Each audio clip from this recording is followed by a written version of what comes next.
Santa Teresa de Jesús Jornet Ibars y los ancianos desamparados. Padre Ángel Peña. Sacerdote Agustino Recoleto. Nihil obstat. Padre Ricardo Rebolleda. Vicario provincial del Perú. Agustino Recoleto. Imprimatur. Monseñor José Carmelo Martínez. Obispo de Cajamarca, Perú. Índice general. Introducción. Ambiente social. Primera parte, su vida y obras. Sus primeros años. Religiosa. Bombardeos en Valencia, 1873. Santa Mónica. Casa Asilo de Cabra. Siguen las obras. Cambio de nombre. Fundación de la Casa de Logroño, 1882. El cólera en Valencia, 1885. Casas en América. Nuevas fundaciones. Segunda parte, su espíritu y carismas. Así era ella. Fines de la congregación. Aprobación de la congregación. Dones sobrenaturales a, éxtasis. B. Discernimiento de espíritu. C. Curaciones. Fortaleza. Eucaristía. María y José. Los ángeles. Tercera parte, más allá de su muerte. Su muerte. Sanaciones después de su muerte. Milagros para su beatificación. Desborde del río Turia. Beatificación y canonización. Conclusión. Introducción. La vida de Santa Teresa de Jesús Jornet es una vida hermosa. Una vida de entrega y sacrificio, un ejemplo para todos, porque todos debemos vivir en una dimensión de eternidad y dar sentido a la vida amando, sirviendo y haciendo el bien a los demás. La Madre Teresa Jornet encontró la misión de su vida en el cuidado y atención corporal y espiritual a los ancianos desamparados. Era tanto su amor a ellos que no se contentaba con que las otras hermanitas hicieran el trabajo. En la medida de sus fuerzas y de su salud, siempre delicada, era ella la primera que hacía las cosas, cuidando a los ancianos y demostrándoles de mil maneras su cariño y cercanía. Es cierto que tuvo muchos dolores y limitaciones corporales por sus males del aparato digestivo, pero todo lo ofrecía al Señor como víctima de amor por la salvación de sus ancianos. El Señor la bendijo y le envió muchas vocaciones. La congregación creció tanto que, al morir ella, con solo 54 años, ya había 103 casas en España y América, y eran más de 2000 religiosas. Su fe en la providencia de Dios era firme e inalterable. Dios venía en su socorro en los momentos en que no había nada ni para comer. Dios proveía por medio de San José, a quien nombró como protector y patrón de la congregación, y a quien acudía como intermediario ante las necesidades económicas. Que su vida nos estimule a amar cada día más a Jesús, presente en la Eucaristía, y a María nuestra Madre, siguiendo su ejemplo. Y, a la vez, a amar y cuidar con cariño a los más pobres y necesitados de la sociedad. Ambiente social. En 1830, cuando nace don Saturnino López Novoa, fundador de la Congregación de las Hermanitas de los Ancianos Desamparados, España estaba gobernada por el rey Fernando VII. Ese mismo año promulgó la pragmática sanción, aboliendo la ley sálica, que prohibía reinar a las mujeres, excluyendo así al infante Carlos María Isidro de la sucesión en favor de su hija Isabel. Al morir el rey en 1883 subió al trono Isabel de 3 años, sería la reina Isabel II, y comenzó la Primera Guerra Carlista. En 1834 y 1835 fueron saqueados muchos conventos y asesinaron a decenas de religiosos y sacerdotes. En 1836 y 1837 tuvo lugar la famosa desamortización de los bienes eclesiásticos decretada por el ministro Mendizábal. En 1843, cuando nace nuestra santa, comenzó el reinado de Isabel II y siguieron las guerras carlistas. Estas luchas entre carlistas y liberales agravaron la situación política y social de España. Durante el bienio progresista de 1854 a 1856 aumentó el anticlericalismo y se suprimieron todos los conventos con menos de 12 religiosas, prohibiéndose la admisión de novicias. En 1688 fue destronada Isabel y huyó a Francia. En el sexenio revolucionario, 1868-1874, siguió la hostilidad contra la Iglesia. En 1871 fue proclamado rey Amadeo de Saboya, quien, desbordado por la situación conflictiva de la nación, renunció al trono en 1873 y se proclamó la República. Volvieron a estallar las guerras carlistas. En 1874 y 1875 reinó Alfonso XII, que murió a los 27 años de tuberculosis. Sin embargo, en este siglo de luchas fratricidas, surgieron diversas congregaciones religiosas como las Siervas de María, las Claretianas, las Hermanitas de los Ancianos Desamparados, las Adoratrices y otras más. Es como si, en medio de tanto caos social, Dios quisiera dar una señal de esperanza con los abundantes santos de este siglo XIX y con las nuevas congregaciones religiosas fundadas por ellos en el jardín de la Iglesia española. Primera parte. Su vida y obras. Sus primeros años. La Madre Teresa, protagonista de esta historia, nació el 9 de enero de 1843 en Aitona, un pueblo de unos 2.000 habitantes, a unos 22 kilómetros de Lérida. Sus padres se llamaban Francisco Jornet Gaya y Antonia Ibars Palau. Eran agricultores y buenos cristianos. Tuvieron varios hijos. Teresa era la primogénita, Josefa, hija de la Caridad y superiora más tarde del Hospital de La Habana, María, hermanita también de los Ancianos Desamparados y la segunda superiora general al morir la Madre Teresa. Juan fue el único varón, casado con Rosa Agustí, de quienes nacieron, entre otros, las hermanitas de los Ancianos Desamparados Sor Josefa, Sor María y Sor Amparo. Sus otros hermanos fueron José y Rosa. Fue bautizada en la parroquia de San Antolín Mártir, de Aitona, Lérida. Su partida dice así: Teresa Jornet Ibars. En Aitona, provincia y diócesis de Lérida, a las 12 del mediodía del 9 de enero de 1843, nació en la casa de su abuelo una niña, hija de los esposos Francisco Jornet y Antonia Ibars. La tarde del día siguiente, yo, el suscrito sacerdote, bauticé solemnemente a la niña y le fue impuesto el nombre de Teresa. Fueron padrinos Cayetano Jornet, tío paterno, y Teresa Ibars Olna, su tía materna. Doy fe, Francisco Palau, sacerdote. Fue confirmada el 12 de septiembre de 1849 en la iglesia parroquial de Aitona por el obispo José Domingo Borrás y Costa.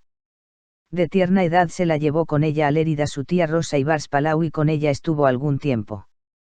Su tío, el padre Francisco de Jesús, María y José, 1811-1872, carmelita descalzo, exclaustrado por las leyes del gobierno, era muy conocido como el padre Palau Iker, fundador de las terciarias carmelitas descalzas, dedicadas a la educación y beneficencia. Hoy se las conoce como carmelitas descalzas misioneras. Sus padres enviaron a Teresa a estudiar a un colegio de Fraga en la provincia de Huesca, bajo la dirección de la maestra doña Petra de la Cruz. Consiguió el título de maestra. Ejerció en la villa de Argensola, provincia de Barcelona, acompañada de su hermana María, que le hacía compañía. Era muy piadosa y se confesaba cada semana, yendo para ello a Igualada, a 16 kilómetros de Argensola, haciendo el recorrido a pie. Religiosa. Su tío Francisco Palau la invitó a entrar en su congregación y en ella permaneció cierto tiempo con el cargo de visitadora general de las escuelas del instituto. Parece que, a mediados de 1868, con 25 años, entró en las religiosas clarisas de Briviesca. Con ellas hizo el noviciado, aunque no llegó a profesar, debido en parte a las leyes civiles que lo prohibían y también por causa de un carbunclo virulento que le salió en el rostro y cuya cicatriz conservó el resto de su vida. Su padre fue a buscarla y, tras breve estancia en el hogar, pasó a Barcelona a encargarse del colegio que el padre Palau tenía establecido en Santa Cruz, en las afueras de la ciudad, siguiendo ya con las terciarias con las que había estado ya anteriormente. Se retiró de la congregación al morir su tío el 20 de marzo de 1872. Ese mismo año 1872 tuvo que acompañar a su madre a los baños sulfurosos de Estadilla, provincia de Huesca, donde la conocieron como la sobrina del padre Palau. El padre Pedro Yacera Vilas, gran amigo del chantre de la Catedral de Huesca, don Saturnino López Novoa, que estaba preparando la fundación de una congregación española dedicada a la asistencia corporal y espiritual de los pobres, y que debía llamarse Hermanitas de los Pobres, la invitó a entrar en la nueva congregación. Teresa tuvo que pasar a Huesca para saludar al fundador y aclarar las cosas, porque tenía ajuar, pero no tenía para la dote. El fundador la aceptó sin dote. Así que regresó a su casa con su madre y preparó lo necesario, esperando la llamada. En ese tiempo de espera, captó a su hermana María y a Mercedes Calzada, una buena amiga de Aitona. Las tres llegaron a Barbastro en la víspera de la fiesta de la Virgen del Pilar de ese año 1872. El fundador la nombró superiora de las aspirantes. En carta al fundador desde Barbastro, el 19 de octubre de 1872, le escribía: «Solo por santa obediencia puedo hacer yo esto, de ser superiora, que de lo demás no tengo capacidad para dirigir un pájaro.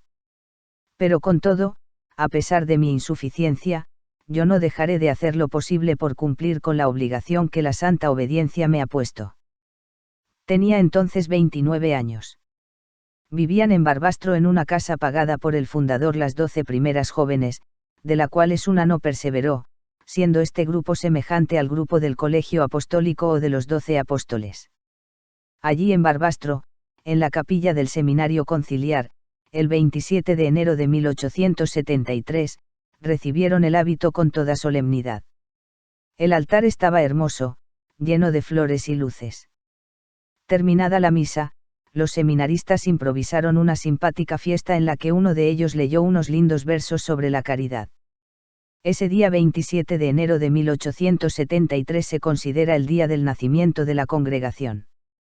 El día 31 de enero el padre Rufas, vicario capitular y máxima autoridad de la diócesis en ese momento, la nombró a Teresa directora general y superiora local de la nueva congregación. Por su cargo, se le concedió el privilegio de usar el velo negro de profesa, a pesar de ser solo novicia, para darle más prestancia a su cargo. Los primeros votos temporales los emitió el 29 de noviembre de 1874. Los perpetuos, después de 3 años, el 8 de diciembre de 1877. A los 3 meses de estar en Barbastro, una asociación de católicos de Valencia, después de fracasar las negociaciones con las Hermanitas de las Pobres francesas, pidieron al fundador que ellas se establecieran en Valencia. Salieron de Barbastro en 2 grupos el 5 de mayo de 1873. Uno, dirigido por el fundador y la Madre Teresa, y el otro por el padre Pedro Yacera. Llegaron a Valencia en la noche del día 7. La casa preparada por la asociación y el arzobispo, Cardenal Barrio, estaba en la plaza de Almoina. El 10 de mayo recibieron a la primera anciana acogida en el asilo. Era una anciana paralítica de 99 años. Estaban en la casa de la plaza de Almoina detrás de la catedral y del santuario de la Virgen. Desde el primer momento, la madre asumió el cargo de superiora general hasta su muerte. Se distinguió durante 25 años por ser siempre la primera en los trabajos de la casa y en la postulación por las calles y por los mercados. Así se fue ganando el cariño y la amistad de muchos buenos católicos que supieron colaborar con ellas en su obra de beneficencia. De modo especial, el cardenal arzobispo de Valencia, su eminencia don Mariano Barrio, les dio su apoyo y decía que eran la pupila de sus ojos. También se ganaron el cariño del mayordomo del cardenal, el padre Francisco García López, que llegaría a ser obispo titular de Lorima, que siempre las ayudó, y es considerado como un segundo padre y cofundador, en unión con don Saturnino López Novoa. Bombardeos en Valencia, 1873. El 18 de julio de 1873 había sido llamado al gobierno de la República don Nicolás Salmerón. Su nombramiento encontró fuerte oposición en distintas provincias y concretamente en Valencia. Las regiones se declararon independientes y formaron sus juntas de gobierno. El gobierno central, ante esta insurrección, nombró al general Arsenio Martínez Campos como jefe de las tropas para sofocar a los rebeldes. El general quiso llegar a un acuerdo con los rebeldes de Valencia, pero estos rechazaron cualquier acuerdo, confiando en sus 10.000 voluntarios defensores. El general respondió con el bombardeo de la ciudad a partir del 3 de agosto. La madre escribió al fundador el 10 de agosto de 1873, los primeros días del bombardeo estuvimos en la catedral. Allí, comer y dormir. En la sala capitular estaba la Junta de Guerra y nosotras en la sacristía. A Alboraya fuimos los últimos días, de modo que solo hemos estado 2 días. No le digo nada de la procesión de los ancianos. Hacía llorar el ver a la comunidad y a los pobres por las calles. Don Francisco no nos ha dejado, ni en el cuerpo, ni en el espíritu.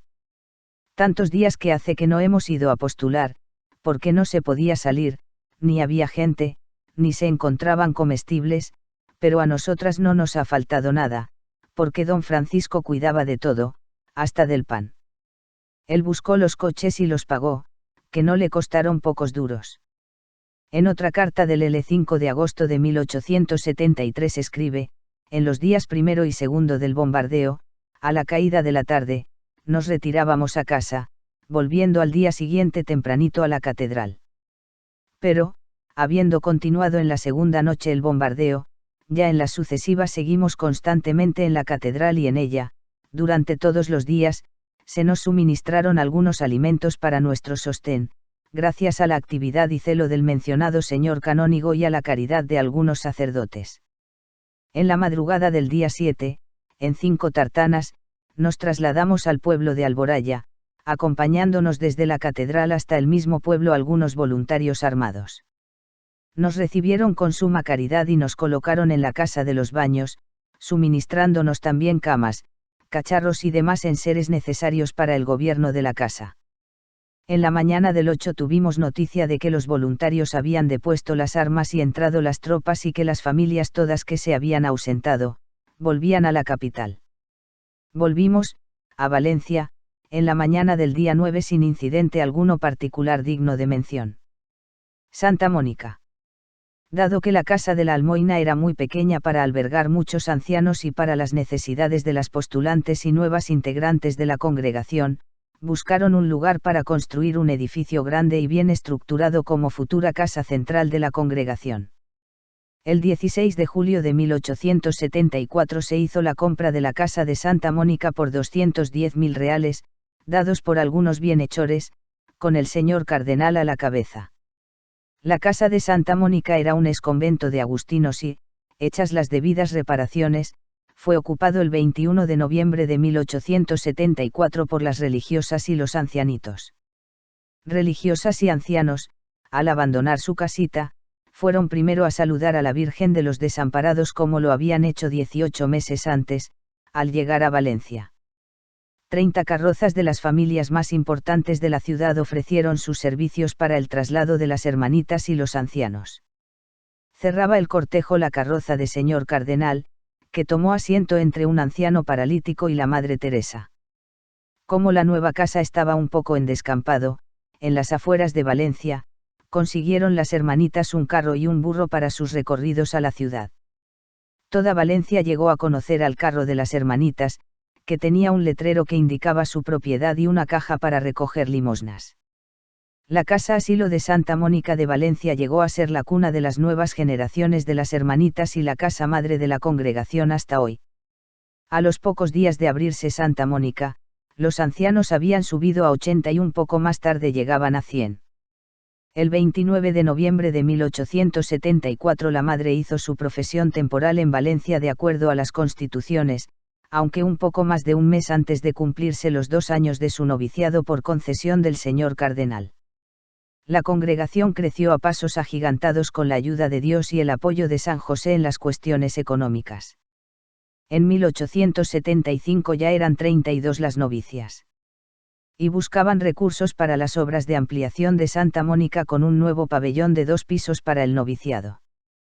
El padre Francisco García entregó todos sus ahorros y las hermanitas, para ahorrar dinero, ayudaban arrastrando piedras, removían cemento, transportaban ladrillos, etc. Las 32 novicias con su sonrisa y entusiasmo alegraban el trabajo. Casa Asilo de Cabra, 1875. En 1875, en la fundación de la Casa de Cabra, Córdoba, les prepararon una casa situada en descampado. La construcción se encontraba en las peores condiciones. Las cerraduras de puertas y ventanas no ofrecían ninguna garantía y estaban inservibles. Algunas habitaciones estaban ocupadas por gruesos troncos de encina. En una habitación había una imponente máquina de hierro. En la casa solo había 3 camas, 6 catres completos, 12 sillas, un baúl y algún puchero, una mesa y 2 lámparas de petróleo. La mesa la usaron como altar para colocar las imágenes que habían traído de Valencia. El capellán designado para confesarlas era sordo y había que gritar para hacerse oír. La casa no tenía agua y no había tinas para la colada. Como cerca de la casa había un molino, hablaron con el dueño y les permitió usar el agua para lavar la ropa, pero se lo prohibió la inquilina de una casa cercana. A pesar de tantos inconvenientes, recibieron el 28 de octubre a la primera anciana. A los pocos días ya eran 3. Salió la madre a pedir, pero no había entusiasmo en la gente y las limosnas no podían ser más escasas en número y calidad. Además, más que indiferencia había una frialdad intencionada contra las hermanas. Por fin pudieron entender que eso se debía a que su llegada no había sido comunicada a la población y que había sido realizada por unos señorones y, por tanto, era como si todos se hubieran puesto de acuerdo para que los señorones se preocuparan del asunto. Y sucedió algo más para complicar la situación. La primera recogida tuvo un ataque cerebral y su hija acusó a las hermanas de haberla envenenado. Para colmo de males, otra de las acogidas se enfermó y decidió irse a morir a casa de una amiga suya.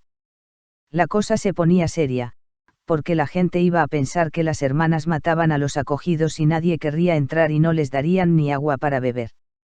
Felizmente, Dios las socorrió en esos momentos por medio de don Juan de Dios Alcántara, un noble caballero que, al entender que allí no podían seguir y que había que buscar otra casa, les ofreció la casa de sus abuelos y, poco a poco, la población las fue aceptando y ayudando.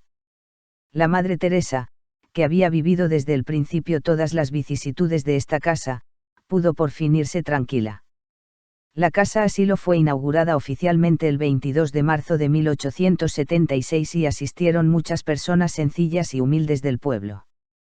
Los que ayer volvían el rostro a la madre, hoy colaboraban generosamente según sus posibilidades. Muy pronto las hermanitas pudieron manifestar su agradecimiento al señor Alcántara, que les había cedido la casa de sus abuelos, porque quedó en sus últimos años muy postrado y las hermanitas tuvieron que atenderlo y manifestarle así su agradecimiento. Siguen las obras. En junio de 1876 las obras del nuevo pabellón del noviciado estaban terminadas a pesar de las preocupaciones que había sufrido la madre para conseguir los fondos, pero San José, aunque a veces tardaba, nunca falló. El 14 de este mismo mes de junio, llegó de Roma el Decretum Laudis, decreto de alabanza, primer paso para la aprobación del instituto. En 1877, el 24 de enero, camino de Valladolid sufrió la madre un accidente ferroviario en el que murieron algunas personas, pero a ellas no les pasó nada. En carta al padre Francisco García desde Valladolid el 25 de enero de 1877 le escribe sobre el accidente: por milagro le escribo. Anoche tuvimos un susto de los más grandes. Descarriló el tren en que íbamos y la catástrofe fue terrible. Por milagro nos salvamos. Como era miércoles, San José nos libró. Estoy asustada de ponerme otra vez en el tren. Que las hermanas empiecen la novena a San Rafael. Sobre la fundación de Burgos le escribe en enero de 1877 al padre Francisco García: el día 2 admitimos a las ancianas. Por la mañana fuimos al mercado y se portaron muy bien. Luego nos llenaron la canasta que era grande. Más tarde fueron a la postulación y las hermanitas vinieron muy contentas por haber recogido algo. Hoy hemos ido a la fruta y también se han portado bien. El 31 de enero de 1878 el nuevo arzobispo de Valencia Monseñor Monestilo la confirmó en el cargo de directora general. Las fundaciones continuaron en distintas ciudades españolas. En el mes de septiembre de este año 1878 recibieron por medio del fundador un amplio campo para edificar un nuevo asilo en Zaragoza por la generosidad de la señora Pilar García. Cambio de nombre. Al principio el nombre de la congregación era Hermanitas de los Pobres, pero existía otra congregación francesa, fundada por el abate de Pailleur, que tenía el mismo nombre, Les Petites Soeurs des Pauvres, Hermanitas de los Pobres, y tenían varias casas en España. Estas hermanitas franceses veían el crecimiento del Instituto Español y consideraron que por tener el mismo nombre y el mismo fin debían fusionarse las españolas con ellas. En los primeros meses de 1882 la madre recibió noticias de Roma de que en la Congregación de Obispos Irregulares se había presentado una solicitud para la fusión del instituto con el de las Hermanitas de los Pobres, francesa. Se basaban en que la institución francesa era anterior en el tiempo y que la finalidad de ambas era la misma y, además, el nombre idéntico daba lugar a equivocaciones, orientando hacia el Instituto Español las vocaciones y limosnas que debían ir al Instituto francés. La información confidencial aconsejaba que, para que no hubiera dicha fusión y no desapareciera como tal la institución española, se debía cambiar de nombre. Tras una serie de conversaciones y aclaraciones entre don Saturnino, el fundador, y el padre Francisco García por una parte, y por otra parte la Nunciatura de Madrid, el día 13 de junio se llegó a firmar las convenciones entre las Hermanitas de los Pobres de Rennes y las Hermanitas de los Ancianos Desamparados de Valencia. En el documento preparado por la Sagrada Congregación de Obispos Irregulares se establece lo siguiente: para el Instituto francés en España queda en firme el título de Hermanitas de los Pobres y se establece que el Instituto Español asuma el título de Hermanitas de los Ancianos Desamparados. Los dos institutos designados con los sobredichos nombres son y permanecen entre sí perfectamente divididos y absolutamente independientes el uno del otro. Siendo idéntico el fin de dichos institutos, se sanciona para ventaja común el uso actualmente en vigor de que en los pueblos, villas, ciudades y capitales en las que se encuentren casas del Instituto Español, no puedan abrirse casas del Instituto francés y viceversa, que no puedan abrirse casa del Instituto Español en los pueblos, villas, ciudades y capitales en donde se encuentren casas del Instituto francés. El mismo Papa León XIII aprobó y confirmó estas convenciones y acuerdos. Fundación de la Casa de Logroño, 1882. A primeros de septiembre, concluida la visita general a la Casa de Burgos, la madre emprendió viaje hacia La Rioja.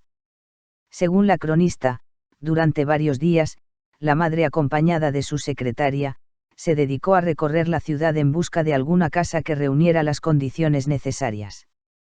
Cuando ya habían perdido toda esperanza, un miércoles, encontraron que les alquilaban un segundo piso de una vivienda recién construida. No puede describirse la emoción y la alegría que Larvda, madre y compañera sintieron, y subiendo por la escalera daban gracias a Dios, muy repetidas. A la mañana siguiente se pasaron a la nueva casa sin más mobiliario y equipaje que una maleta, un saco de mano y un paraguas. Cuando llegaron, se sentaron en el suelo, y luego los dueños de la casa, que vivían en el principal, les prestaron 2 sillas. Para desayunarse, llevaban un poco de queso, y por una chica mandaron a comprar pan para el día. Llegada la hora de comer, les mandaron del señor abad algo para que comiesen y algunas vajillas de cocina para principiar, aunque todo prestado. Compraron 2 camas de hierro, tan sencillas y baratas, que en la segunda vez de dormir en ellas, se rompió una. Todo lo llevaron escaso y lo que tenían era prestado. El señor, para probarlas, permitía que aún prestado fuese lo peor que tenían para dejarles. A todo esto la población no se cuidaba de tal fundación y, si alguien sabía que estaban instaladas, no hacía caso, y a ruegos les podían sacar alguna silla vieja sin asiento, coberteras sin mango ni asas, pedazos de hierros que en cuanto llegaban había que arrinconarlos por no poderse aprovechar, a pesar de la escasez de muebles. Luego que pasaron unos días, mandó llamar la madre a la que había de encargarse de la dirección de aquella casa, y a otra hermanita, para principiar la postulación. De esta forma sencilla, humilde y pobre, tuvo lugar la fundación de la Casa Asilo de Logroño hacia el 17 de septiembre de 1882. El cólera en Valencia, 1885. Mientras la madre estaba haciendo la visita en Burgos, se desató el cólera en Valencia y otros lugares de España. Era el mes de junio del año 1885.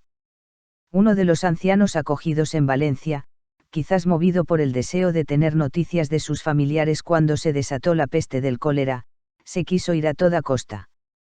Se le avisó que no podría volver por temor a que, al salir, podía coger el cólera. Todo fue inútil y se fue. Pero una mañana apareció en la puerta, pidiendo que se le admitiera. Las hermanas no querían recibirlo por el peligro. La prudencia aconsejaba no dejarle entrar, pero la caridad ante la insistencia del anciano pudieron más y se le permitió entrar. Con él entró silencioso el cólera y comenzó a contagiar a los acogidos y de ellos pasó a las hermanitas. En esa situación el padre Francisco y los médicos de confianza aconsejaron a la Madre María, la Madre Teresa estaba retenida en Burgos, que todos recibieran la vacuna anticolérica que el doctor Ferrán acababa de inventar. No se decidían a aceptar esta alternativa, pero los enfermos aumentaban y también los muertos. Por fin el 28 de junio todos, comenzando por la Madre María, se sometieron a la vacuna. Fue un desastre total. La vacuna inventada no resultaba eficaz y complicaba las cosas y los contagiados. Los pocos que se libraron del cólera fueron presa de una fiebre altísima, producida por la vacuna. Los brazos se les inflamaron. En 3 días murieron 15 entre hermanas y novicias. El resultado final fue 70 ancianos y 24 hermanitas fallecidos por la peste colérica. En esos terribles momentos, las religiosas hijas de la Caridad de San Vicente Paúl escribieron una brillante página de su historia, se ofrecieron voluntariamente a asistir a todos los contagiados de la Casa de Valencia. Entre estas religiosas de la Caridad estaba la hermana de la madre, Sor Josefa Jornet. Por otra parte el padre Francisco García, ayudado por algunos padres jesuitas, ayudó como pudo en aquellos momentos y ni uno solo murió sin recibir el sacramento de la unción de los enfermos. La Madre Teresa continuaba en Burgos recibiendo las malas noticias. No podía ir, pero se pasaba muchas horas en oración y se le oía a veces repetir: Señor, que me quedo sin novicias, me veo privada de las hermanas. Fue en esos días, cuando la madre ofreció al Señor, para que tuviera piedad de sus hijas y ancianos, en nombre de toda la congregación, celebrar una novena de preparación a la fiesta de la Virgen del Carmen y hacer 3 días al año de riguroso silencio y de ayuno a pan y agua. Dios escuchó sus súplicas. En los primeros días de agosto, la Casa de Valencia comenzaba a revivir después del paso del huracán de la peste. De las 97 hermanitas, habían muerto 24, pero todas estaban extenuadas por el cansancio y la convalecencia y debían guardar cama. Felizmente, en pocos días, se recuperaron y comenzó un nuevo florecer de vocaciones. Dios bendijo abundantemente a la congregación que había dado a la Iglesia y al mundo 24 mártires de la caridad. Casas en América.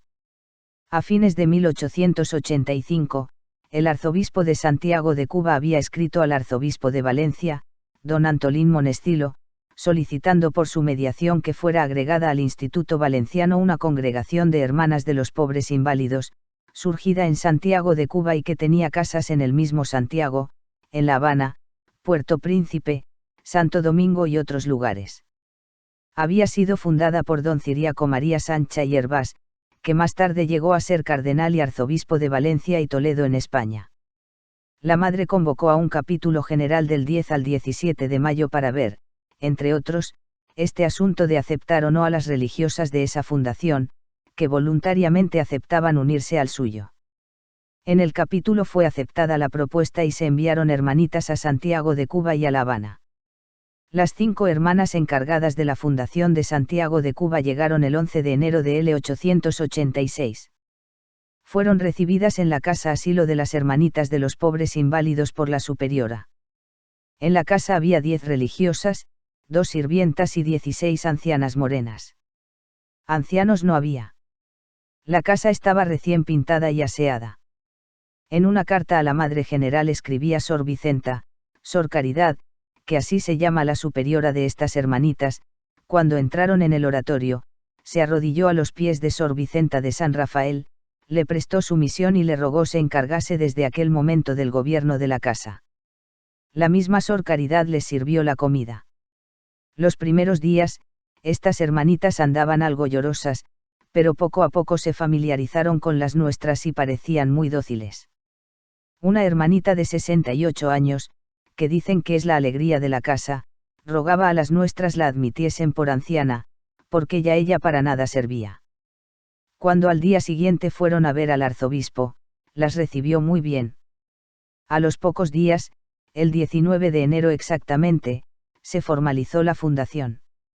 Reunidas en capítulo, las hermanas del asilo de San José y las hermanitas de los ancianos desamparados procedentes de la Casa Matriz de Valencia, Sor Caridad Flores, de conformidad con lo acordado, hizo entrega de la casa y de la autoridad que como superiora de la misma había hasta este día ejercido, a Sor Vicenta de San Rafael Fabuel del Toro.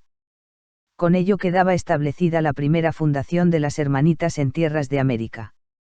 La Madre Teresa, al conocer estos acontecimientos, entonó gozosa un Te Deum, de acción de gracias al Señor y un Magnificat jubiloso a la Santísima Virgen. Según lo convenido previamente, abrazar el Instituto Español implicaba, hacer 3 meses de postulantado, vestir a continuación el mismo hábito de las hermanitas, realizar 2 años de noviciado antes de profesar, y someterse en todo a las constituciones, reglamentos y costumbres de las hermanitas de los ancianos. Como era de suponer, no todas las religiosas cubanas estuvieron dispuestas a aceptar estas condiciones. Los obispos de Santiago de Cuba y de La Habana se lo habían advertido a las hermanitas españolas nada más llegar. De hecho, en La Habana, de las 10 religiosas que formaban la comunidad, 3 abandonaron la vida religiosa y volvieron a sus casas, y 6 de ellas y una aspirante pasaron a vivir con las hermanitas venidas de Valencia. En la casa de Santiago de Cuba, las agregadas fueron 7. De ellas 4 profesas con la superiora y 3 aspirantes. Todas lo hicieron muy contentas. Las hermanitas españolas las instruyeron acerca del ideal y misión de las hermanitas de los ancianos. Les dieron a leer las constituciones y reglamentos, y poco a poco las fueron iniciando en la vida y costumbres propias. Lo que más les costaba al principio a las cubanas era la observancia y la convivencia diaria con las españolas. La Madre Teresa, desde Valencia, se hacía cargo de la situación. Les escribía sin falta cada 15 días.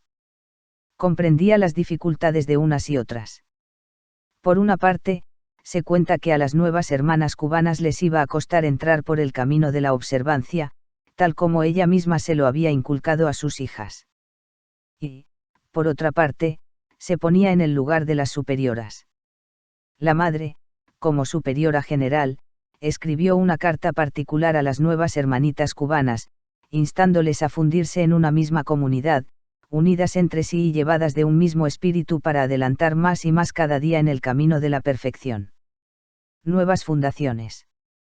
Desde 1885 hasta su muerte, además de algunas casas de América, se fundaron las casas de La Coruña y León, 1888, Caldas de los Reyes, 1889, Sigüenza y Madrid, 1890, Aitona, 1891, Puerto Rico, 1891, Canarias, y Matanzas en Cuba, 1892.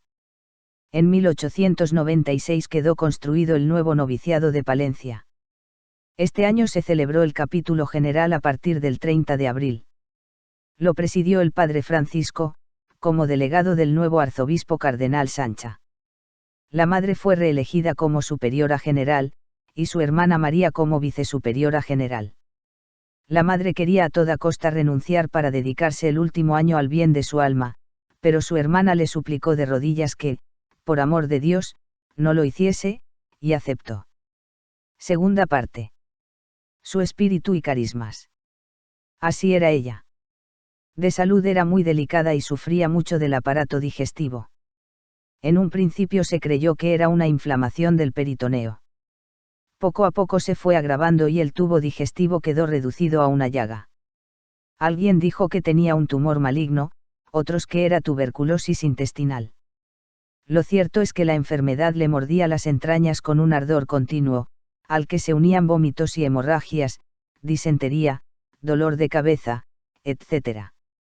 Sor María de la Virgen de Guadalupe anota, tenía fuertes dolores y punzadas que nosotras atribuíamos a los muchos viajes por caminos ásperos, en condiciones difíciles y con climas inclementes, y también al continuo movimiento de los carruajes o de las cabalgaduras, con otros muchos detalles de molestias y fastidios en los caminos.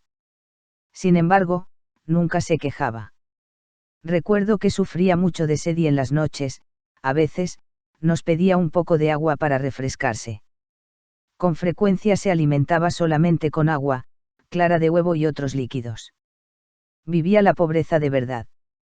Así lo asegura Sor María Dolores de la Asunción: una vez compramos unas mantas nuevas y yo cambié la manta vieja de la madre con una nueva.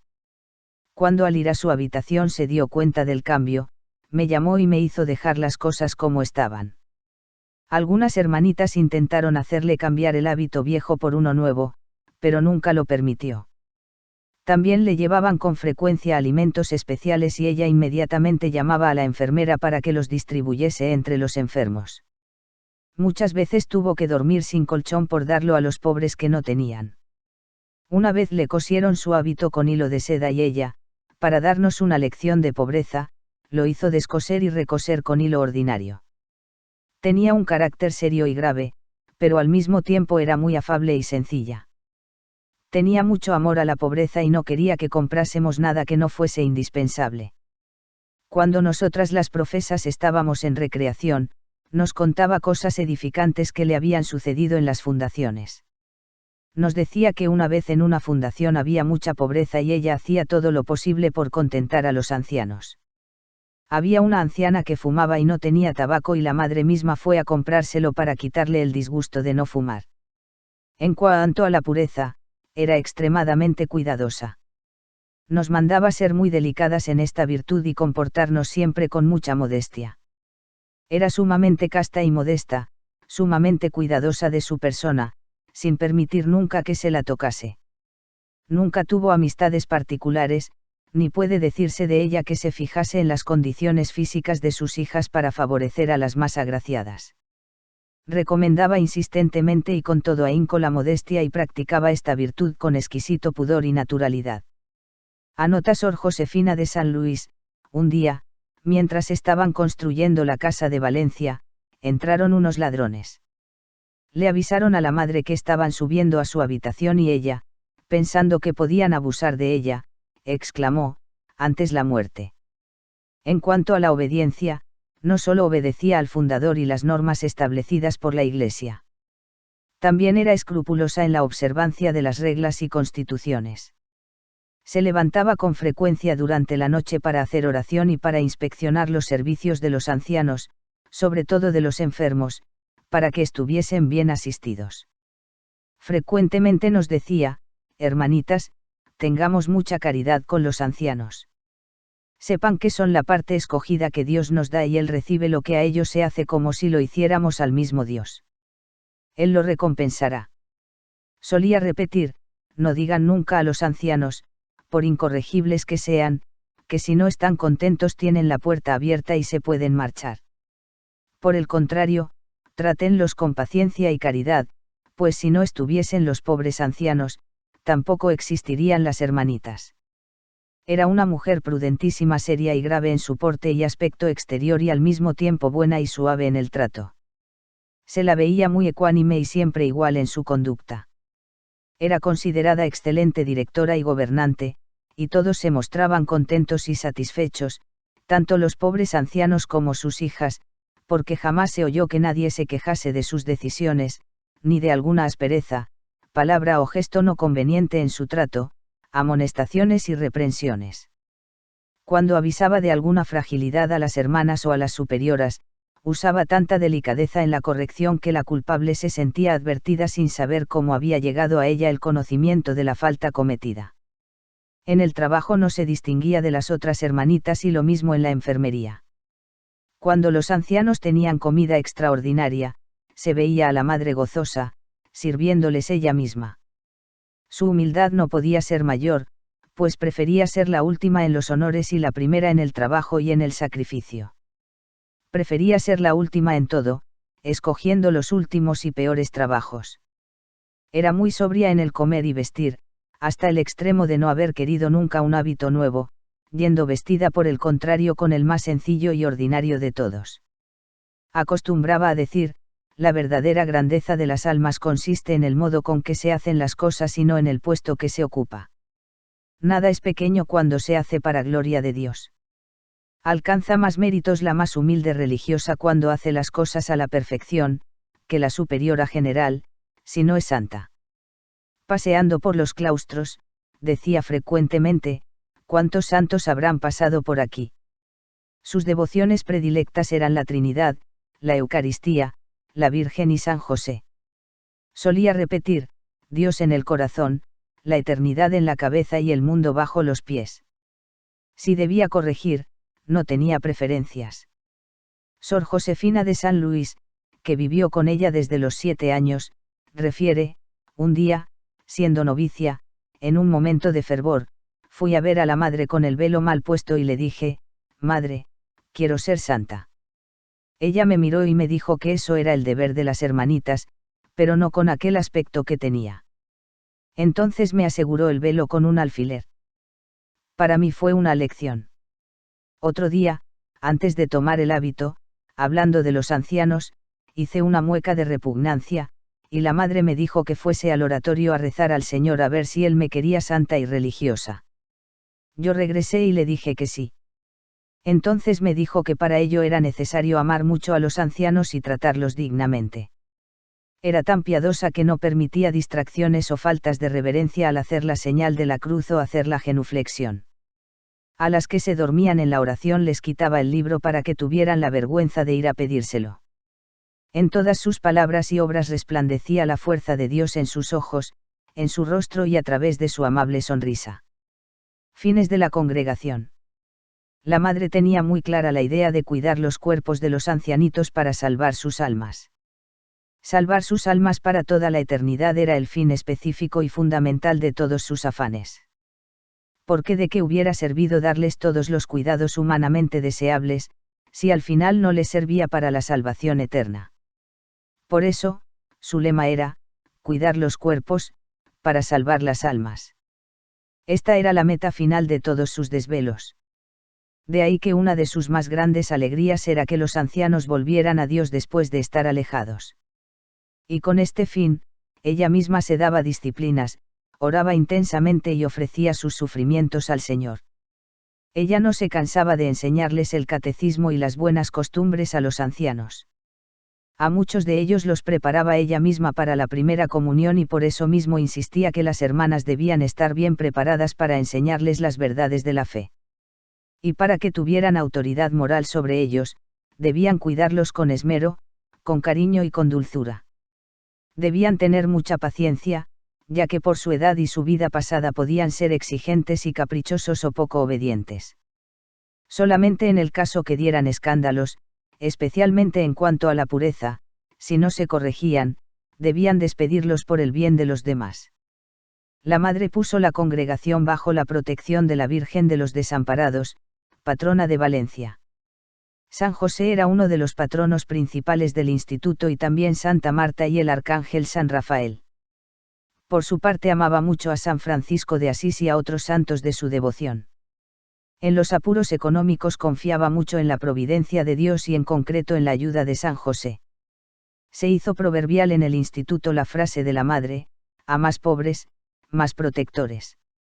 Solía decir, todo lo que tiene la congregación, no pertenece a las hermanitas, pertenece a los pobres ancianos. Las religiosas no son sino simples siervas. Un día la madre vio a una ancianita que se negaba a comer. Parece que estaba deprimida. La madre se sentó junto a ella y, como se hace con los niños, comenzó a comer con ella una cucharada y a darle otra a la anciana, una a ella y otra a la anciana, siempre con la misma cuchara, hasta que la anciana se decidió a comer por sí misma.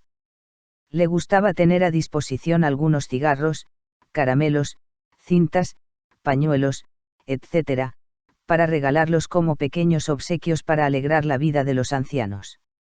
Sor María Dolores de la Asunción refiere, cuando estaba en la casa de Liria como portera, un día vino un anciano para que lo recibiéramos.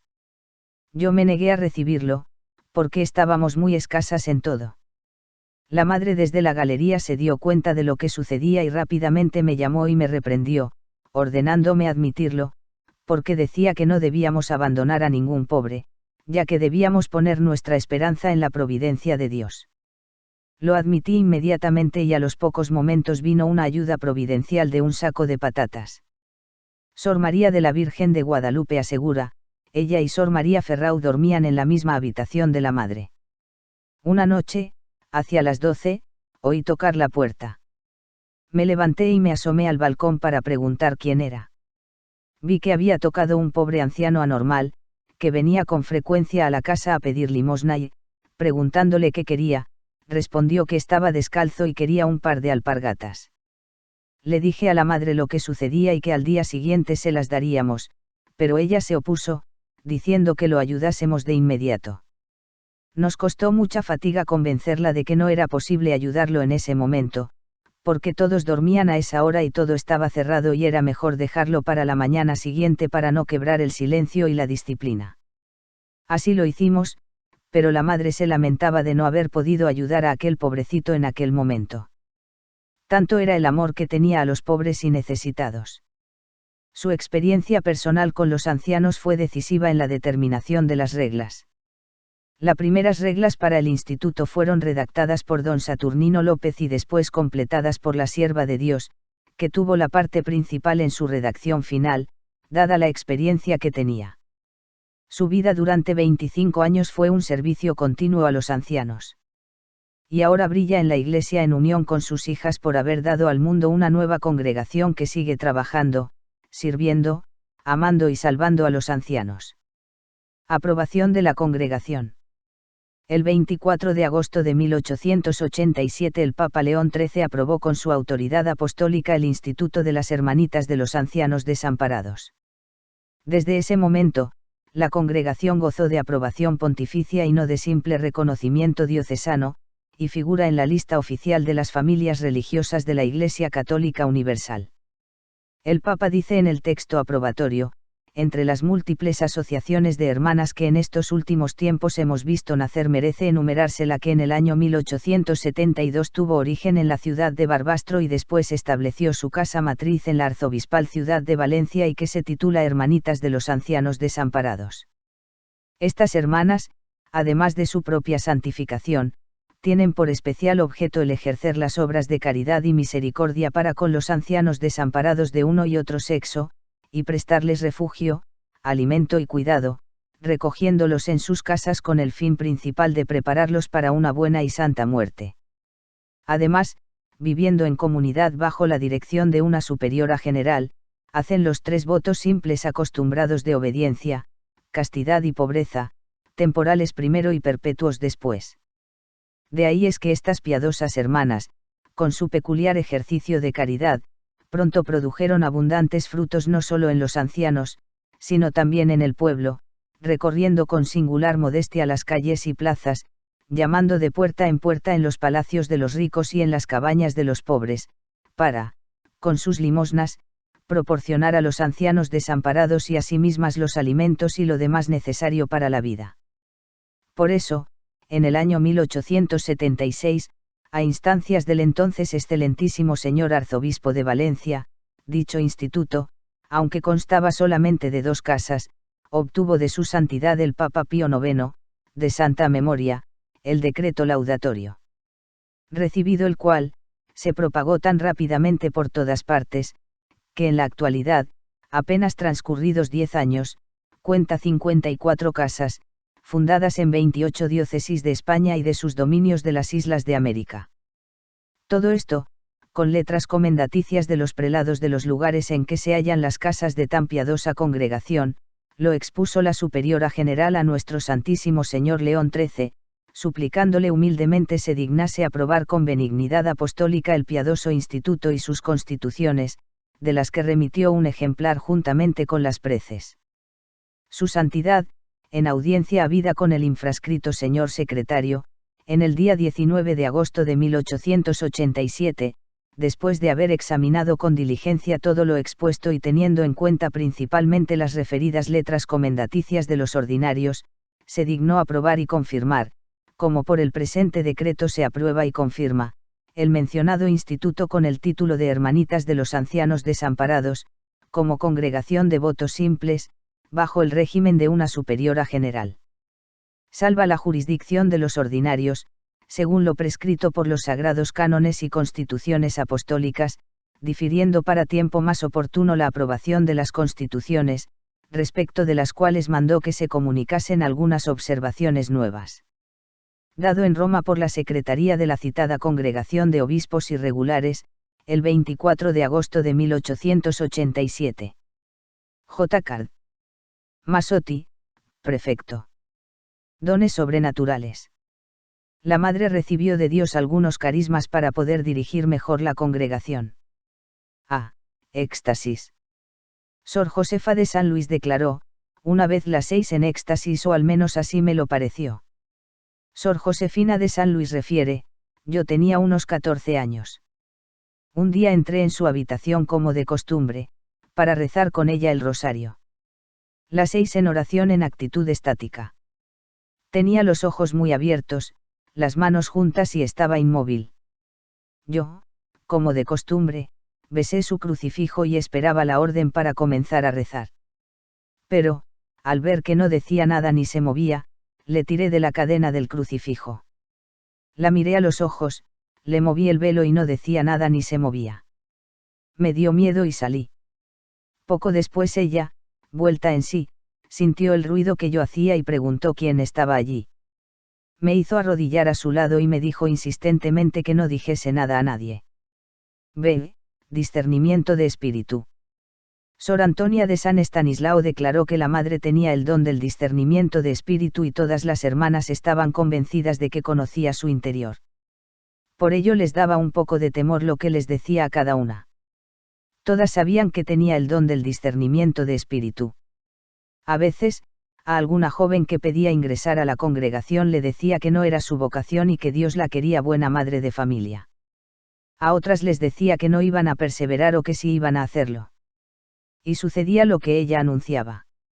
Sor Josefina de San Luis refiere que a ella le dijo que sufriría mucho, pero que sí perseveraría. Afirma Sor Teresa de San Juan de la Cruz, en una oportunidad, cuando debían ir algunas hermanas a La Habana, Cuba, ella escribió la lista de las que consideraba más aptas y la escribió en un papel. Después pidió que entre los nombres de todas las hermanas sacásemos a suerte las que debieran embarcarse, y salieron exactamente las mismas. Y nos dijo, miren, hermanas, se ve claramente que esta es la voluntad de Dios. Y continúa, cuando yo era aspirante en la casa de Lérida, nos reunió la madre y nos dijo, de las 6, la mitad no perseverará. Efectivamente, el 5 de septiembre de 1889 llegamos a Valencia y, a fin de mes, 3 se habían ido a su casa, cumpliéndose así lo que había predicho. Afirma Sor María de la Virgen de Guadalupe, había una joven que venía muchas veces a la casa de Valencia, deseando ser religiosa. Un día se lo dije a la madre. Paseó con ella a lo largo de los corredores, le hizo algunas preguntas y le dijo que Dios no la quería para hermanita de los ancianos. La joven ya no volvió más y se quedó tranquila.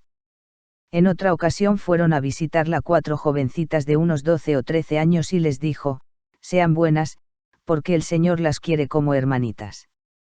Y realmente las 4 entraron en la congregación. Sus nombres son, Sor Encarnación Blasco, Sor Julia Che, Sor Vicente Che y Sor Teresa Barea. La madre tenía mucho celo por los sacerdotes. Consolata Cortina declaró, un joven que era mi amigo entró en los capuchinos y, al poco tiempo, se retiró. Después de esto fue varias veces a hablar con la madre y volvió a entrar en los capuchinos, siendo un buen religioso. Se trata del padre pastor, que decía, debo mi vocación a la Madre Teresa, que siempre reza mucho por mí. C. Curaciones. El Señor le dio el don de curar, pero hay pocos testimonios de este carisma. Veamos uno como muestra. En Valencia, un médico tenía una hija enferma de un oído. Un día este médico mandó a su hija con una empleada diciendo: vete a ver a la Madre Teresa y dile que te cure. Sor María de la Virgen de Guadalupe afirma: yo estaba en la portería y recibí el mensaje. Tomando a la niña de la mano, la subí a la habitación de la madre, la cual, al oír el mensaje, se rió y dijo: llévala a San José y que ella misma con su dedo tome un poco de aceite y se lo ponga donde tiene el mal. La llevé a donde estaba la imagen de San José. La niña se untó con un poco de aceite de la lámpara y la llevé de nuevo a la madre, que le dijo acariciándola: ahora vete y dile a tu papá que ya estás curada. Y efectivamente la niña se curó. Fortaleza. La madre recibió del Señor una fortaleza espiritual extraordinaria para superar las dificultades y adversidades. A lo largo de su vida, no solo tuvo que soportar sin quejarse muchos dolores y sufrimientos por causa de sus enfermedades, sino también muchas circunstancias difíciles, que supo superar con tranquilidad y paz, confiando en el Señor y en su providencia amorosa. Muchas veces se encontraba sin dinero para pagar a los obreros de las construcciones, que llevó a cabo en diferentes casas, pero siempre, confiando en Dios, consiguió superarlas. Dios nunca le falló. En cuestión de vocaciones, a pesar de tener el don de discernimiento, se presentaron ocasiones difíciles como cuando una religiosa expulsada avisó que volvería como fuera a alguna de las casas y la madre tuvo que poner a todas sobre aviso para no recibirla. Sor Josefina de San Luis refiere el caso siguiente: la novicia Ramona Duet tenía un padre que no quería que su hija fuese religiosa. La madre sabía que ella tenía vocación. Un día se presentó el padre con 2 guardias civiles para sacarla de convento. La madre, con toda tranquilidad, les dijo que pasaran a la iglesia, ya que estaban rezando. Al padre le dijo: usted, acérquese a ella y llévesela. Sucedió que el papá, teniendo delante a su hija, no la reconoció. La fe de nuestra madre había triunfado y el padre de Sor Ramona se declaró vencido y la dejó estar. En una oportunidad se pelearon 2 novicias. Cuando la madre lo supo, les exigió que se pidieran perdón públicamente. Una de ellas rehusó hacerlo y la madre, con suavidad y delicadeza, la expulsó de la congregación. Su confianza en Dios, como una niña con su papá, era más grande que todos sus problemas y sufrimientos. Dios la probaba con dificultades para hacerla más fuerte en la fe y ella tenía confianza en Él, como si viviera permanentemente en los brazos de su Padre Celestial. La fe la hacía grande a los ojos de los hombres. Su estampa física era atractiva, alta, de facciones enérgicas, pero a la vez de dulce trato. Su bondad se respiraba por todo su ser, aunque a veces tenía el rostro serio e infundía respeto. Era una mezcla de seriedad y dulzura, de cariño y cercanía con respeto y seriedad. Era una mujer andariega como Santa Teresa de Jesús. Hizo numerosos viajes para hacer nuevas fundaciones y sufría con los traqueteos de los carros o las incomodidades o la mala alimentación, pero todo lo ofrecía con amor a Jesús por la salvación de sus hijas y de sus ancianos. Sufrió, cuando calumniaron al padre Francisco García. Le escribió al fundador una carta desde Valencia el 28 de mayo de 1877, estos días hemos tenido un disgusto mayor y es que a don Francisco le han levantado unas calumnias, que es menester toda la conformidad con la voluntad de Dios. Son unas hojas sueltas, diciendo muchos disparates. Cuán bueno será que así lo persigue el diablo. Es todo lo contrario de lo que dicen. Eucaristía. Tenía un amor extremo a Jesús vivo y resucitado, presente en el sacramento de la Eucaristía. Estando enferma, no dejó nunca la Santa Misa ni la Sagrada Comunión, para lo cual bajaba a la capilla del brazo de 2 religiosas, porque no podía tenerse en pie. Era tan grande su amor a la Eucaristía que la veíamos muchas horas absorta en oración ante el sagrario en un estado de sumo recogimiento y veneración, y parecía no anhelar otra cosa que el momento de estar en oración ante Jesús sacramentado. Se la veía orar delante del Santísimo Sacramento en una postura tan recogida y reverente, con tanta compostura y tanto fervor que parecía extasiada. Cuántas horas se pasaba ante Jesús, sobre todo cuando estaba enferma y no podía trabajar. Cuando fundaba una nueva casa, ponía sumo interés en que tuvieran cuanto antes el Santísimo Sacramento. Desde Valencia, el 6 de junio de 1873, le escribe al padre fundador: estos días estamos arreglando la cochera para oratorio y de las tablas viejas he mandado hacer un altarcico, pobre, pero decente, porque todo nuestro afán es poder tener el Santísimo. Cuando en sus últimos días de vida estaba en la basa de Masarrochos, como no podía bajar a la capilla a visitar a Jesús sacramentado, mandó hacer un forado en el pavimento para poder ver el sagrario desde su habitación. Sor María de la Virgen de Guadalupe nos dice, en una ocasión, en uno de sus viajes, al pasar por un pueblecito, oyó el último toque para la misa y, como era domingo, pidió al carretero que se detuviese. El hombre no quería y la madre insistió en que debía bajar para hacer una petición al señor párroco. Fue a la iglesia y le preguntó al párroco qué debía hacer. Le respondió que, si el hombre no quería detenerse, que se fuera sin oír misa. La madre le respondió: usted se responsabiliza ante Dios. El párroco dijo que no y la madre le rogó que celebrara la misa lo antes posible para cumplir la obligación dominical. A la salida de la iglesia, encontró al carretero muy nervioso y nuestra madre procuró calmarlo, dándole algo de lo que llevaban para la comida. En los últimos tiempos, comulgaba todos los días y, cuando estaba enferma, le solía llevar la comunión don Francisco García, capellán de la casa y después obispo. Sor Canuta de San Luis declara: en sus últimos días, yo la llevaba del brazo a la tribuna para visitar a Jesús sacramentado. Un día me dijo: ya no lo visitaré más, esta es la última vez. Y así fue. María y José. Profesaba una devoción filial a la Virgen Santísima. Puso el instituto bajo la invocación de la Virgen de los Desamparados, y su amor y confianza filial los infundió en todas sus hijas. Ordenó que en todas las casas asilo se la venerase con gran devoción y solemnes cultos y dio numerosísimas instrucciones para que se animasen en esta filial devoción y confianza hacia la Virgen.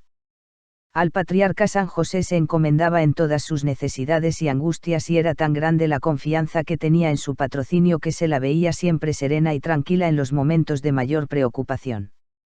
Sor Pilar del Sagrado Corazón anota: estando ante la imagen de San José, que guardaba en su cuarto, me dijo: mire, hermana, no tengo nada, pero pido a San José las cosas que necesito, se las pongo delante de su imagen, y lo obtengo todo, y todo para los pobres. Acostumbraba a decir: con San José tenemos un buen procurador en casa. Una petición que le hacemos, inmediatamente está resuelta favorablemente. Consolata Cortina refiere: en una ocasión me contó el padre Ezequiel que un día, durante la epidemia de cólera, había muchos enfermos en el asilo y escaseaban los alimentos.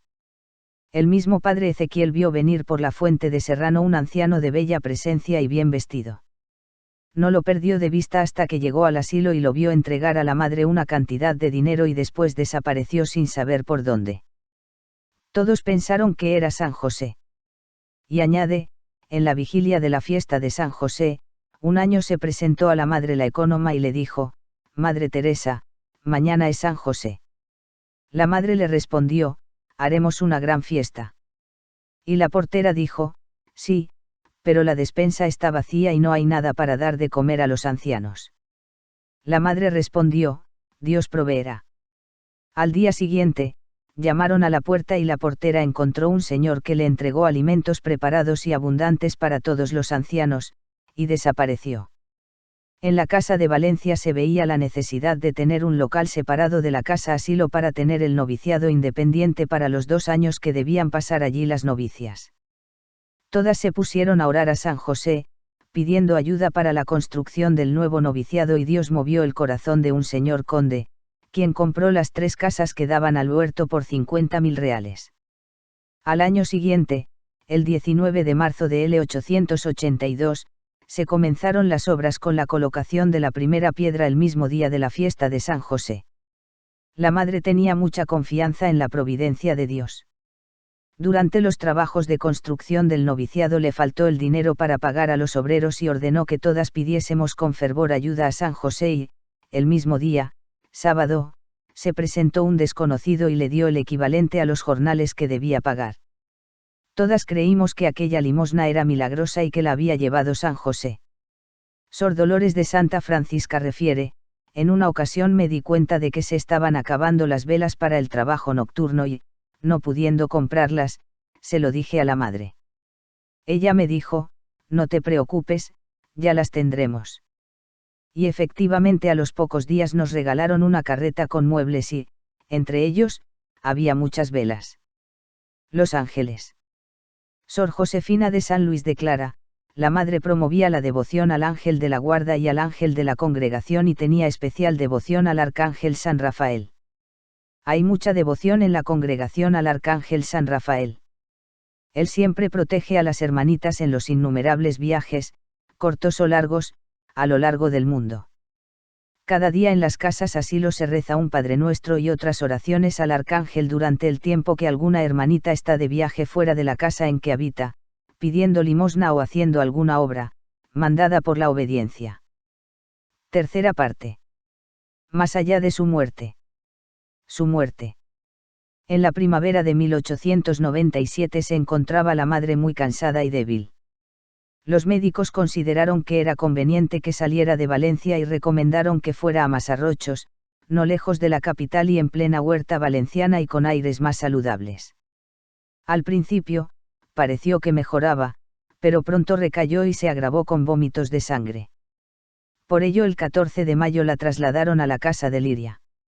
El día que de Masarrochos la llevaban a Valencia, al llegar a un cruce cerca de la ciudad, pidió que la llevaran a la casa de Liria. Se acordaba mucho de esta ciudad, porque en ella hay una fuente que, según la tradición, se atribuye a San Vicente Ferrer, que predicó en aquel lugar y aseguró que aquella fuente daría siempre agua para beber. La madre le tenía mucha devoción. En la casa de Liria pasó los últimos días y allí acudían de la casa de Valencia y de otras casas algunas hermanas para verla. Estuvo un poco mejor durante un mes, pudiendo levantarse y dar pequeños paseos por el claustro y asistir a misa, pero, a partir de la fiesta de San Pedro, ya que no pudo comulgar. Sor María de la Virgen de Guadalupe la atendió como enfermera los últimos 15 días, porque la misma madre le pidió que no se fuese de la casa. Y dice: la asistí en los últimos 15 días y en ese tiempo nunca la oí lamentarse. Soportaba la enfermedad con resignación. Recuerdo que en uno de esos días vino a verla el doctor Eduardo Bande. Al irse, preguntó qué le había prescrito el médico y, cuando le respondimos que no había recetado nada, nos dijo que no regresara al día siguiente, porque no quería perder el tiempo en conversaciones inútiles. El día 21 de agosto llegó la grata noticia de la aprobación definitiva de las constituciones. Fue una gran alegría para la madre y para todas sus hijas. Durante estos últimos días se confesaba con frecuencia con el confesor de la comunidad, padre Ezequiel Esteve, y con el padre Francisco García. El padre Francisco le llevaba la comunión a su habitación y así lo hizo durante 2 semanas. Cuando el mismo padre le administró la unción de los enfermos, estaba presente el fundador, llegado expresamente desde Huesca. También vinieron a visitarla de distintas casas y se reunieron hasta 70 superioras para recibir sus últimas bendiciones. Antes de morir quiso que se enviara a sus hijas el siguiente mensaje como testamento, dirigido a todas las hermanitas por la vicesuperiora general: cumpliendo órdenes de nuestra muy reverenda Madre Superiora General, escribo a usted para hacerle saber, lo mismo que a las demás hermanitas de esa casa, que en la madrugada del 12 del corriente julio, con gran consuelo de su alma, recibió en esta deliria el santo viático, de manos del Padre Francisco, y aprovechando tan solemne ocasión, las bendice a todas y les pide oraciones, y que por amor de nuestro Señor Jesucristo la perdonen de las flaquezas y miserias de que pudiera haberles dado mal ejemplo o tomarle cuenta el Señor. Quiere además que en su nombre, les recomiende muy eficazmente, la observancia de las constituciones y votos, y el esmero en atender y cuidar con toda solicitud y caridad a los pobrecitos ancianos, que han de ser los que con sus bendiciones, nos introduzcan en el cielo. Previene también que a toda costa conserven las hermanitas la unión fraterna, siendo muy consideradas unas con otras, y que desechando respetos humanos y vanas contemplaciones, se decidan a servir al Señor de todas veras perseverando en su vocación, y cortando, aunque sea menester hacerse mucha violencia, toda pasión o defecto que pudiera entibiarlas en el servicio de Dios nuestro Señor. De su orden lo digo a usted, abrigando la confianza de que grabarán muy profundamente en su corazón estos consejos y harán por cumplirlos. Dios guarde a usted muchos años. Casa Asilo de Liria, 14 de julio de 1897. Sor Gregoria de los Desamparados, vicesuperiora general. En el último día llamó varias veces al padre Ezequiel y preguntaba con frecuencia qué hora era. Una vez, entre otras, le respondimos que eran las 11 p.m.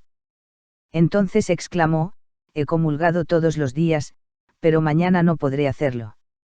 Volvió a preguntar qué hora era y pidió llamar al padre Ezequiel, porque quería volver a confesarse. Tardamos en llamarlo, porque no queríamos perturbarlo y, cuando llegó, la confesó y se dispuso a darle la comunión, pero no pudo recibirla. En el último instante de su vida miró dulcemente a todas las que estábamos en la habitación, inclinó la cabeza y expiró. Era el 26 de agosto de 1897 a las 3:30 de la mañana. Dejaba al morir 103 casas asilo en España y América. El número de sus hijas había llegado a 1260, de las que vivían en ese momento 883, pues muchas de ellas ya habían fallecido. En 1923 las casas eran 174, con 8.100 ancianos asistidos por 1960 hermanitas. Para prepararla después de su muerte tuvimos presente su pedido de que le dejáramos debajo del hábito, otro pequeño de la Virgen del Carmen. Sus restos fueron colocados en el coro de la iglesia para la celebración de la misa solemne de exequias que al día siguiente fue celebrada por el padre Francisco García y esa misma tarde fue llevada a la sepultura del cementerio de Liria. El ataúd lo llevaron las mismas hermanas. A su sepultura asistió toda la población de Liria con las autoridades junto con muchísimas hermanitas y muchos ancianos que llegaron en representación de diversas casas. Fue sepultada en un nicho cedido por el ayuntamiento de Liria y sobre cuyo reciente enlucido de yeso trazó con dedo firme el padre Francisco la inscripción, Sor Teresa de Jesús, superiora general de las Hermanitas de los Ancianos Desamparados RIP 26 de agosto de 1897. El 1 de junio de 1904 se trasladaron sus restos desde Liria a Valencia, colocándolos en una tribuna grande que estaba al lado de la epístola de la antigua capilla de la Casa Madre. El 23 de mayo de 1907 se pasaron a la otra tribuna del lado del Evangelio y el 25 de agosto de 1913 a la cripta de la nueva y suntuosa iglesia, donde se encuentra actualmente junto a la tumba del padre fundador don Saturnino López Novoa, muerto en 1905, y a la del padre cofundador Monseñor Francisco García López, muerto en 1909, en sus respectivos sarcófagos de mármol negro. Sanaciones después de su muerte. Sor Antonia de San Estanislao manifestó, Sor Guadalupe Torrijos me contó que, siendo novicia, tuvo una grave enfermedad del vientre, un tumor, y la víspera de la operación, cuando todo estaba preparado, se levantó de la cama y sin ser vista se fue a la cripta a pedir a la Virgen María por intercesión de la Madre que le concediese la salud para poder profesar. Se fue de nuevo a la cama y a medianoche se sintió mejor. Al día siguiente, los médicos quedaron asombrados y decían que era un milagro, pues estaba sana. Sor Canuta de San Luis certifica, el año 1905 Sor Dolores del Valle tenía una grave enfermedad a los riñones. Era tanto el trabajo que nos daba que le dijimos que le pidiera a la madre que la curase, porque hacían falta 4 hermanitas para cuidarla. Los médicos por su parte la habían desahuciado y le daban pocos días de vida. Esta religiosa, en unión con la comunidad, comenzó un triduo de oraciones a nuestra madre. Tuvieron que operarla, a ver si podían hacer algo por ella en la Ciudad de México. Cuando la abrieron, encontraron que tenía 2 riñones fuertes y sanos, y exclamaron que eso era un milagro y la cerraron sin ninguna intervención. Esta hermanita vivió muchos años más sin ningún dolor y murió de muerte natural. Teresa Navarrete refiere, en una de nuestras casas de México había una sirviente, de 17 años, que se enfermó gravemente de una mano. Los médicos temieron que se le declarase la gangrena y consideraron la enfermedad como muy grave. La superiora le pidió que acudiese a nuestra madre, como de hecho lo hizo. Y al día siguiente, cuando volvió el médico, la encontró totalmente curada. Le preguntaron qué había sucedido y respondió que se había encomendado a la Madre Teresa. También sé que hace 2 años, en Fátima, estaba gravemente enferma de parto una señora joven, llamada Consolata.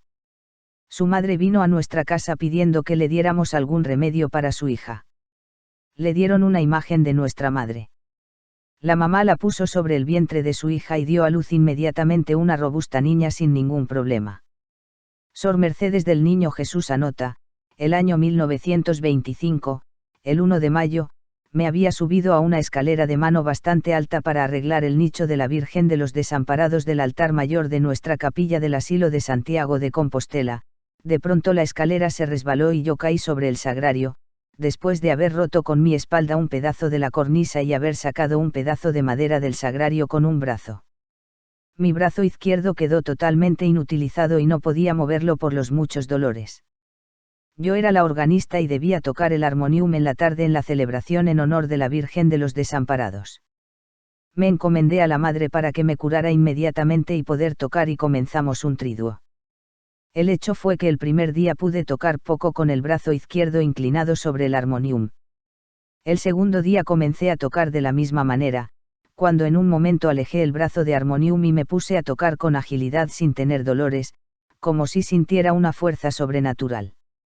Desde ese momento mi brazo estuvo totalmente sano y este hecho lo he considerado siempre como un verdadero milagro de nuestra madre, tanto por el hecho de no matarme en la caída como el de no quedar inutilizado del brazo.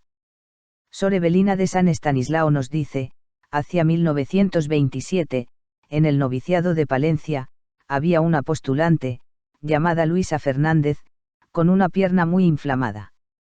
Yo misma puse sobre su pierna una cofia de la Madre y recé con fervor 3 Padrenuestros a la Santísima Trinidad y le pedí a la Madre que la curase.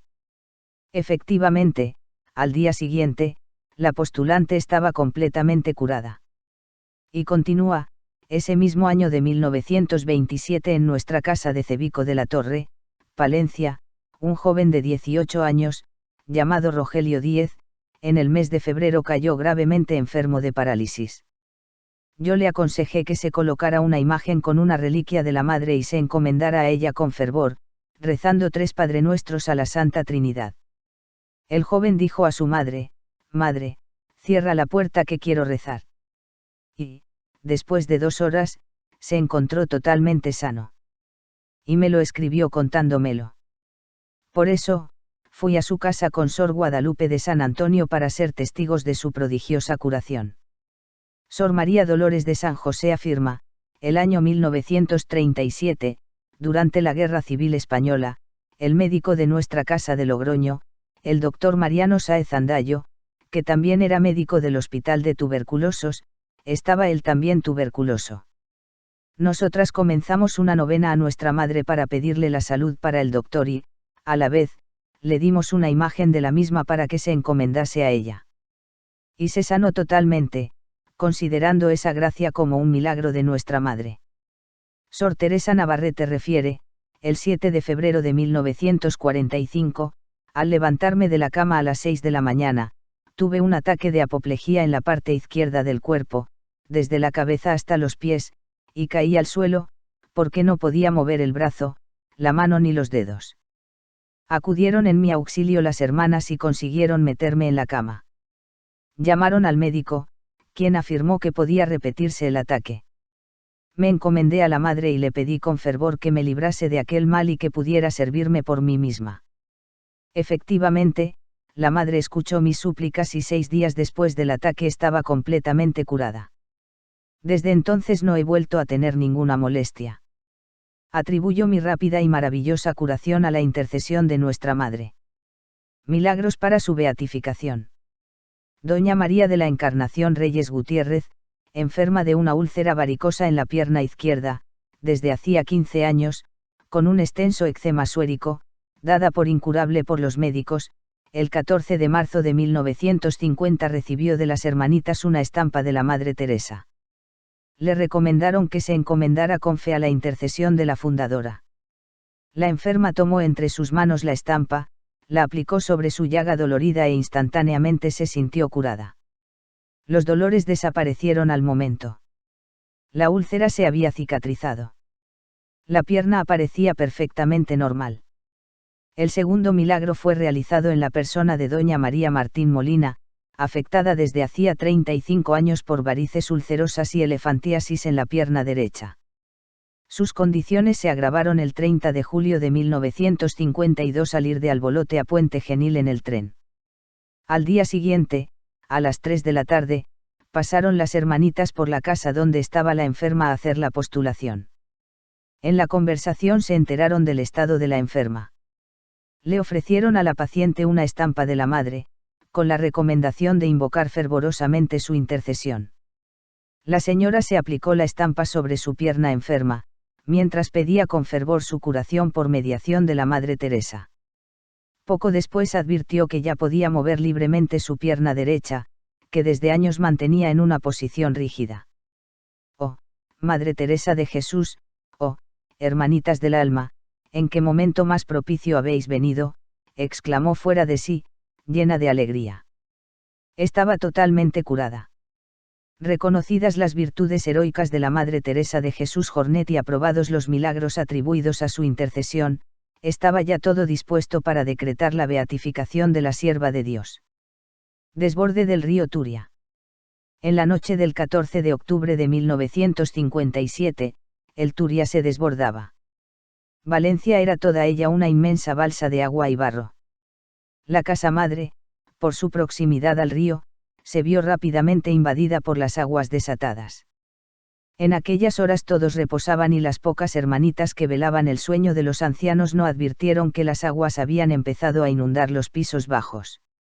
Al poco tiempo, las bestias de las cuadras y los animales del establo, sorprendidos por la inundación, comenzaron a hacer un ruido indescriptible. Las hermanitas trataron de aliviar aquella situación. Faltaba la luz. La tormenta asustaba a los ancianos.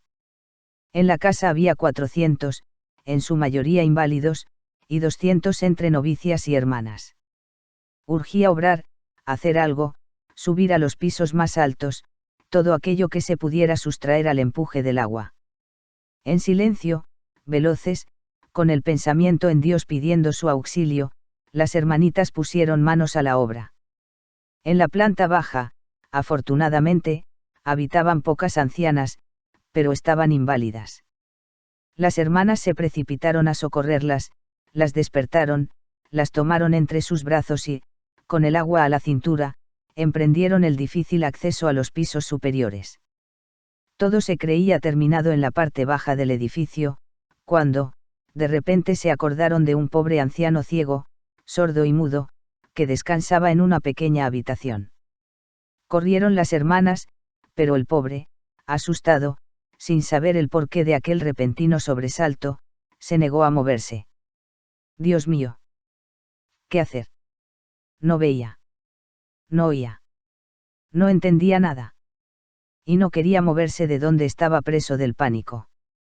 Las hermanitas, angustiadas, no acertaban a hacerle entender el peligro que corrían todos. Una idea feliz, repentina, iluminó a una de las hermanas. Cogió un cubo de agua, lo arrojó a los pies del anciano, este entendió lo que sucedía a su alrededor y, humilde y dócil, se dejó llevar por las hermanas. En la duda de que el capellán pudiera llegar a tiempo, una de las hermanas corrió a la capilla, donde el agua avanzaba incontenible. Temblorosa por la emoción, abrió el sagrario y tomó con sus manos el copón con las hostias consagradas. Cuando se volvió para salir, el agua había cubierto ya todo el paso, el presbiterio era un lago siempre creciente, las escaleras del altar estaban todas cubiertas. Hubo un momento de incertidumbre angustioso. El agua subía sin parar. La invocación a Jesús, que sus manos acariciaban por vez primera, subía, sin embargo, más alta y más fuerte que todas las aguas. Y encontró la forma de salvar la Eucaristía, junto al comulgatorio de las religiosas, en una pequeña ventana abierta al lado de las gradas del altar, había una hermana, a la que fue posible entregar el sagrado depósito.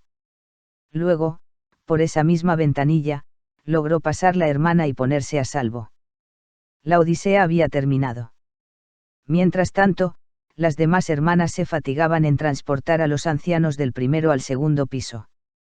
A las 3 de la mañana, todo el mundo, hermanas y ancianos, estaban finalmente juntos. El capellán les dio la absolución y les distribuyó la comunión en forma de viático. Nadie sabía hasta dónde llegaría el furor de la incontenible marea. El peligro era evidente, su gravedad, máxima. Y, sin embargo, nadie gritaba, nadie se lamentaba, todos conservaban la calma, todos oraban. Algo maravilloso. La serenidad, la tranquilidad, la fortaleza de la Madre Teresa aleteaba en el ambiente. Al día siguiente, festividad de Santa Teresa, debía tener lugar la vestición de las postulantes y la profesión de las novicias. Pero, en estas condiciones. Todos estaban allí aglomerados, mojados, sin más alimento que un poco de pan, algo de queso, y sin una gota de agua que poder beber. Pues precisamente por esto se debe hacer la ceremonia. La Madre General piensa, si hemos de morir, que las novicias mueran con los santos votos, que las postulantes sonrían a la muerte vestidas con el santo hábito. Magnífico acto de fe que brotaba, sin duda, de una intensa y robusta vida sobrenatural. Pese a la mísera condición a que se veían reducidas, la ceremonia fue solemne como nunca, quizá la más conmovedora de cuantas se habían celebrado en aquella casa madre. 3 días duró el peligro. 3 días se vivió en la más estrecha penuria. 3 días pudo Dios contemplar, una vez más, complacido, la capacidad de sacrificio de aquellas hermanitas infatigables, aliviando a los pobres ancianos. Hoy más que nunca se sentían seguras sobre la senda de caridad trazada por la santa. Por fin, las aguas comenzaron a descender. Pero dejaban tras de sí los destrozos, el fango, los daños incalculables. De la numerosa familia de la casa, madre, todos, sin embargo, se habían salvado. Era patente que la Madre Teresa, en el cielo, no olvidaba, que en el día del traslado de sus restos mortales de Liria a Valencia, ella había sido nombrada ángel y guardiana de aquella su casa. Beatificación y canonización. Fue beatificada por el Papa Pío XII el 27 de abril de 1958 y canonizada por el Papa Pablo VI el 27 de enero de 1974 con estas palabras: a gloria y honor de la Santísima e Individua Trinidad, para exaltación de la fe católica y un mayor progreso de la vida cristiana, en virtud de la autoridad de nuestro Señor Jesucristo, de los santos apóstoles Pedro y Pablo y de la nuestra, después de una madura deliberación y de haber implorado fervientemente la ayuda divina, con el asentimiento de muchos hermanos nuestros, declaramos y definimos que la Beata Teresa de Jesús Jornet Eibarse Santa, y en cuanto tal la adscribimos al catálogo de los santos, estableciendo que en toda la Iglesia sea venerada como tal. Su fiesta se celebra el 26 de agosto de cada año, día de su muerte. Es la patrona de la ancianidad. Actualmente hay casas en 20 países en Filipinas, Mozambique, España, Portugal, Italia, Alemania, en México, Cuba, Puerto Rico, República Dominicana, Guatemala, El Salvador, Venezuela, Colombia, Ecuador, Perú, Brasil, Bolivia, Chile y Argentina. Hay 205 casas asilos con un total de 2.000 religiosas, que atienden a más de 17.000 ancianos. Su vida fue una luz en el camino de muchos ancianos sin esperanza. Su misión abrió nuevos horizontes de servicio a los ancianos más necesitados y desamparados.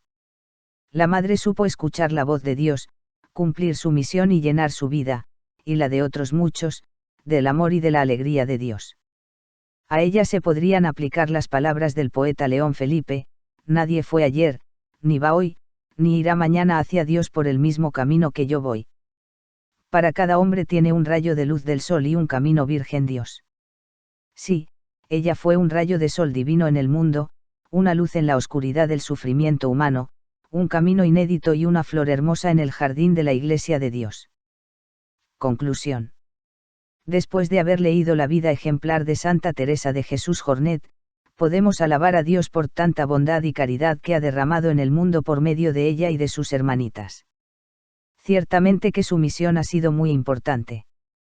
Y manifiesta claramente una vez más cómo en la Iglesia católica se practica la caridad con el prójimo.